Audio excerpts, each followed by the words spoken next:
जनगण मन अधिनायक जय हे भारत भाग्य विधाता नहमदुहु व नुसल्ली अला रसूलिहिल करीम अम्मा बाद। मेरे वाजिबुल एहतराम असातिज़ाए किराम, मेहमानान खुसूसी और हाज़रीन महफिल, अस्सलामु अलैकुम व रहमतुल्लाहि व बरकातुहू। आज मुझे जिस मौजू पर लबकुशाई की सआदत मिली है वो है यौम जमहूरिया और हिंदुस्तानी मुसलमान। हिंदुस्तान का शुमार दुनिया के सबसे बड़े जमहूरी मुल्कों में होता है, जहां हिंदू, मुस्लिम, सिख, ईसाई तमाम मज़ाहिब के लोग बड़ी मोहब्बत से रहते चले आ रहे हैं। क्योंकि हिंदुस्तान को अंग्रेजों से आज़ाद कराने के लिए तमाम मज़ाहिब के लोग लड़ाई लड़े और 15 अगस्त 1947 को हिंदुस्तान आज़ाद हुआ।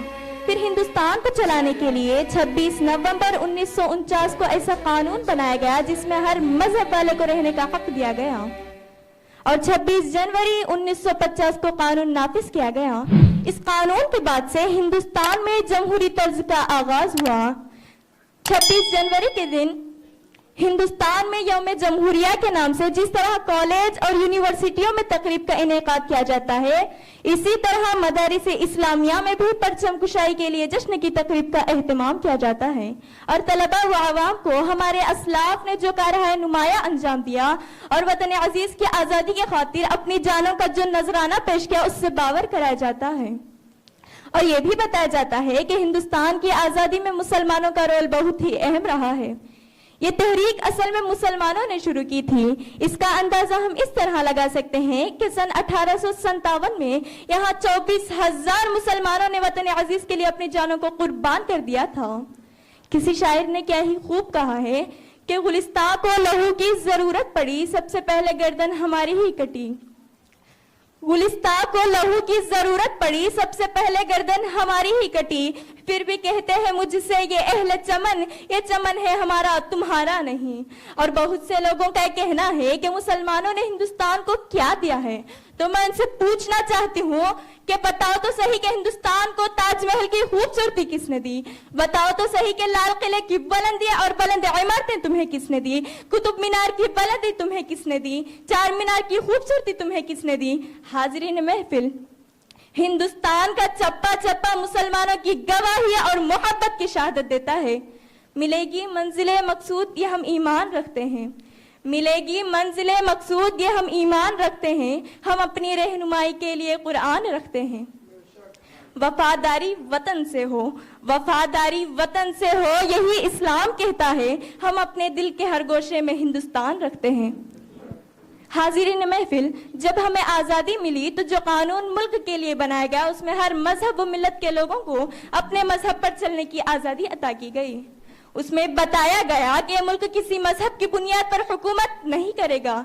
इसीलिए दस्तूर के 42वें तरमीम की रूह से हिंदुस्तान को सेकुलर स्टेट कहा गया है, जहां हर मजहब का मसावी तौर पर एहतराम लाजिम करार दिया गया है।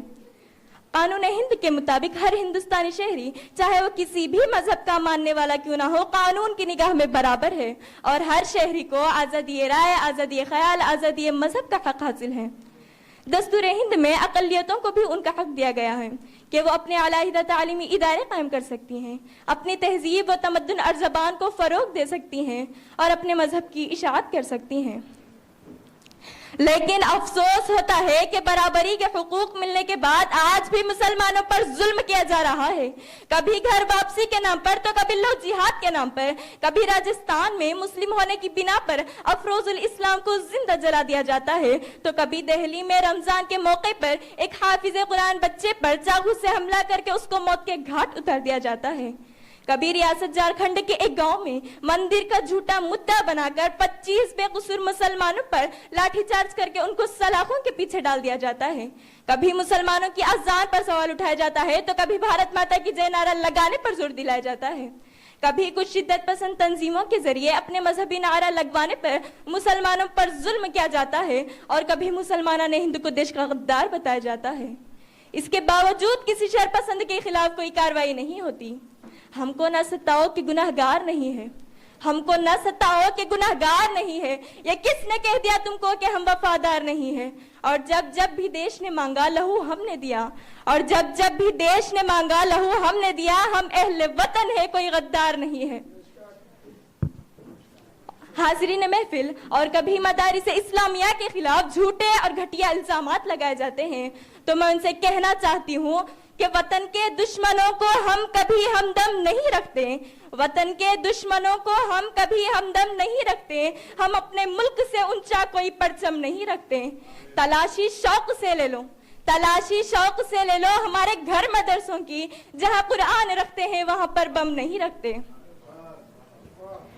अलगर्ज इन हालात का मुशाहिदा करने के बाद ये मालूम होता है कि मुस्लिम अक़लियत को आइन में मिलने वाले तमाम हुकूक से महरूम करने की मुकम्मल कोशिश जोर शोर से की जा रही है और हुकूमत खामोश तमाशाई बनी देख रही है। इसीलिए हर हिंदुस्तानी मुसलमान के लिए जरूरी है कि वो दस्तूर हिंद को जानने की कोशिश करें और दस्तूर हिंद की रोशनी में उनकी जालिमाना कोशिशों को नाकाम बनाएं। अंग्रेज यहाँ से चले तो गए, लेकिन अफसोस के उस नजरिए के मानने वाले अभी भी मौजूद हैं जो अंग्रेजों के बुरे असरात को कबूल करके हिंदुस्तान को मजहब, इलाके, बरादरी, अमीरी व गरीबी, रंग व नस्ल की बुनियाद पर तकसीम करने में लगे हुए हैं और मुसलमानों के साथ मजहब के बुनियाद पर मुतअस्सिबाना रवैये की तहरीक चलाई जा रही है। इसके बावजूद भी हिंदुस्तानी मुसलमान यहाँ की इस दम तोड़ती जमहूरियत का एहतराम करते हैं और तमाम मदारिस इस्लामिया में आज भी 26 जनवरी और 15 अगस्त को परचम लहराने की तकरीब मुनाकिद की जाती है और अल्लामा इकबाल का लिखा तराना पढ़ा जाता है। सारे जहां से अच्छा हिंदुस्तान हमारा, हम बुलबुलें हैं इसकी ये गुलसिता हमारा। वमा अलैना इल्लल बलाग।